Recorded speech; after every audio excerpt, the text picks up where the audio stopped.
देखिए, आज हम संसदीय समितियाँ पढ़ेंगे, जो हमारे एग्ज़ाम दृष्टि से काफ़ी इंपॉर्टेंट हैं। दोस्तों, मैं संविधान के बहुत सारे चैप्टर अपलोड किया हूँ, अगर आप उन वीडियो को नहीं देखें, तो संविधान की प्लेलिस्ट में जाकर देख सकते हैं, कंप्लीट संविधान मैंने अपलोड कर दिया है। जब से संविधान सभा बनी थी और संविधान सभा के द्वारा ही हमारा संविधान का निर्माण किया गया है और धीरे-धीरे इसमें जो परिवर्तन हुए, इसमें क्या ऐड किया, क्या हटाया गया, सभी को मैंने यहाँ पे डिटेल से पढ़ाया, पूरा कंप्लीट संविधान। और आज हम संसदीय समितियाँ पढ़ेंगे और दोस्तों में अच्छे-अच्छे जो क्वेश्चन होते हैं, जो हमारे एग्ज़ाम दृष्टि से काफ़ी इम्पोर्टेंट है या कन्फ्यूज़ करते हैं ओपन को, मैं उनके शॉर्ट वीडियो काफ़ी सारे अपलोड किया हूँ। अगर आप उनको नहीं देखे तो शॉर्ट वीडियो को देख सकते हैं, जो आपके एग्ज़ाम में काफ़ी हेल्पफुल हो। अब देखिए, अपन अपना टॉपिक पे चलते हैं, संसदीय समितियाँ। देखिए दोस्तों, सबसे पहले आपको ये ध्यान होना चाहिए, जो संसदीय समितियाँ हैं, वो 2 प्रकार की होती है, ठीक है? एक तो स्थायी समितियाँ होती है और एक अस्थायी समितियाँ होती है। अब देखिए, अस्थायी समिति को अपन तदर्प समिति के नाम से भी जानते हैं। जब अस्थायी समिति दे दी जाए, तो तब तो अपन पहचान जाएँगे कि अस्थायी समिति है, ठीक है? जबकि तदर्प समिति दे दी जाए, तब भी आपको ये ध्यान रखना कि ये भी अस्थायी समिति की ही बात कर रहा है। अब देखिए, अस्थायी और स्थायी समितियाँ कौन-कौन सी हैं? देखिए, स्थायी समितियाँ तो ये हैं, ठीक है? ये मैंने 6 समितियों को यहाँ पे वर्णन किया है, जो हमारे एग्ज़ाम दृष्टि से इम्पोर्टेंट थी। और अस्थायी समिति कौन-सी होती है? दोस्तों, अस्थायी समिति कोई विशेष कार्य या करने के लिए कभी ज़रूरत पड़ जाती है, ठीक है? तो उसी टाइम पे बनाई जाती है कुछ समय के लिए। जब वो अपना काम हो जाता है, तो इस समितियों को वापस हटा दिया जाता है। जैसे कोई इंक्वायरी वगैरह करनी है, कोई जाँच वगैरह ना, तब जाँच समिति बना दी जाए मान लीजिए, और सलाहकार समिति की ज़रूरत पड़ जाए तो सलाहकार समिति बना लेते हैं। तो ये समिति हमेशा नहीं रहती है, वो अस्थायी रहती है। जबकि स्थायी कौन-सी है? यहाँ पे देखिए, मैंने वर्णन किया है 6 समिति कौन-कौन सी है। लोक लेखा समिति है, प्राक्कलन समिति, लोक उपक्रम समिति, चौथी कौन-सी है? अनुसूचित जाति और अनुसूचित जनजाति, यानी एससी और एसटी कल्याण समिति, ठीक है? 5वीं कौन-सी है? विशेषाधिकार समिति, और छठी कौन-सी है? विभागीय समिति। देखिए दोस्तों, अगर आपको क्वेश्चन यहाँ से देखिए ऐसे भी बन सकता है कि कौन-सी स्थायी समिति नहीं है, तो आपको ये ध्यान रखना है स्थायी समितियाँ कौन-कौन सी है और अस्थायी कौन-कौन सी है। तो आप स्थायी समितियाँ याद रखेंगे तो आपको अस्थायी तो ऐसे ही याद रह जाएगी, ठीक है? तो आप एक बार इसको ढंग से पढ़ना, ठीक है? स्थायी समितियों को। अब देखिए, अगले पार्ट में चलते हैं हम। देखिए, सबसे पहले आपको ये ध्यान होना चाहिए, जो हमारे संविधान में समितियाँ बनाई गई है, ठीक है? उनके सदस्य कहाँ से चुने जाते हैं? दोस्तों, उनके सदस्य कहाँ से चुने जाते हैं, नामित किए जाते हैं? समितियाँ के सदस्यों को संसद के सदस्य द्वारा ही चुना जाता है, ठीक है? जो हमारे संसद के सदस्य हैं, वही चुनते हैं। जैसे लोकसभा में लोकसभा का सदस्य चुनते हैं और राज्यसभा में राज्यसभा का सदस्य चुनते हैं। लेकिन ये कंडीशन ज़रूरी नहीं है कि लोकसभा के सारे सदस्य चुनें। अब देखिए, कई समितियाँ ऐसी भी है जिसमें लोकसभा अध्यक्ष चुनता है, ठीक है? लोकसभा का सदस्य को, और राज्यसभा में राज्यसभा का सभापति चुनता है। अब राज्यसभा का सभापति कौन है? उपराष्ट्रपति, और उपराष्ट्रपति भी चुन सकता है जब राज्यसभा के सदस्यों को समितियों में चुनना है तब, ठीक है? अब देखिए, अपन सबसे पहले लोक लेखा समिति की बात कर रहे हैं, ठीक है? लोक लेखा समिति दोस्तों काफ़ी वेरी इंपॉर्टेंट है और यहाँ से क्वेश्चन पूछे जाते हैं, ये तो आपको भी पता होगा।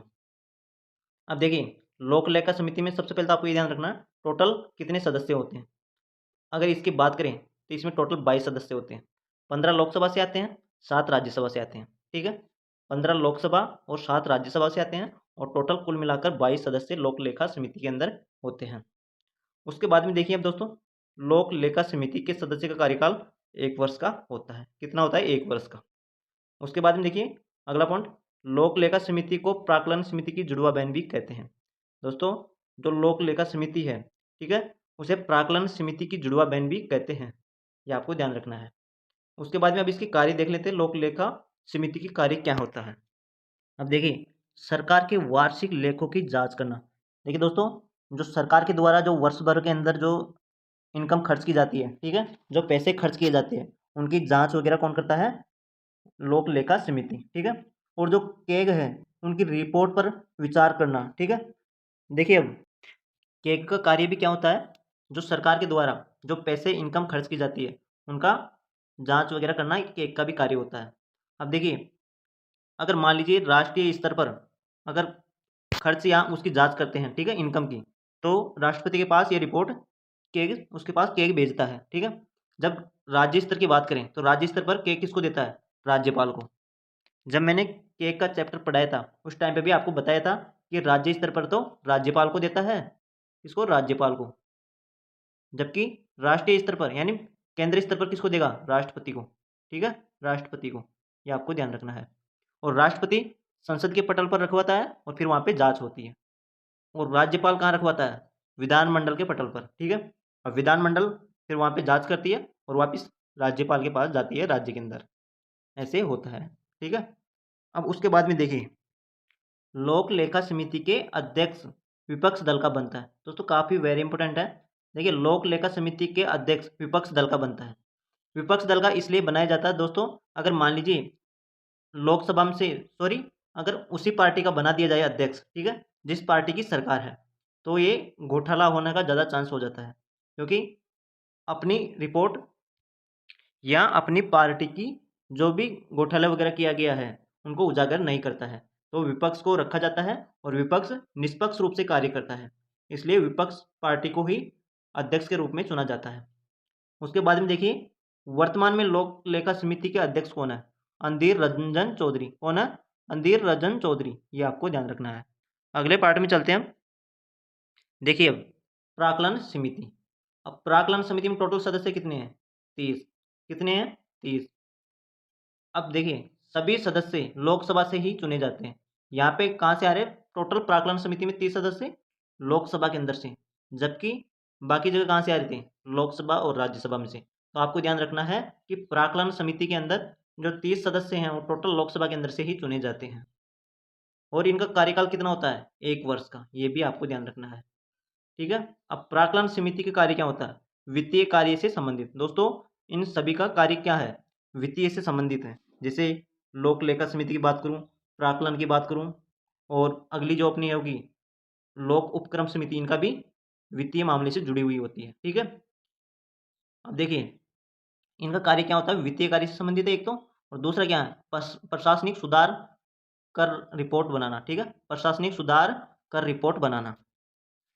दोस्तों यहाँ पे कर नहीं है, पर है। ठीक है, तो प्रशासनिक सुधार पर रिपोर्ट बनाना कि हमारा प्रशासन बेहतर से बेहतर कैसा सुधारा जाए, ऐसे रिपोर्ट बनाता है प्राक्कलन समिति। ठीक है, अब देखिए लोक उपक्रम समिति, यहाँ पे देखिए इसमें टोटल 22 सदस्य होते हैं। अगर सदस्य की बात करें तो इसमें 22 सदस्य होते हैं और 15 लोकसभा से आते हैं और 7 राज्यसभा से आते हैं। ठीक है, उसके बाद में देखिए लोक उपक्रम समिति के कार्य। अब देखिए लोक उपक्रम सेवाओं की जांच करना। ठीक है, लोक उपक्रम सेवाओं की जांच करना।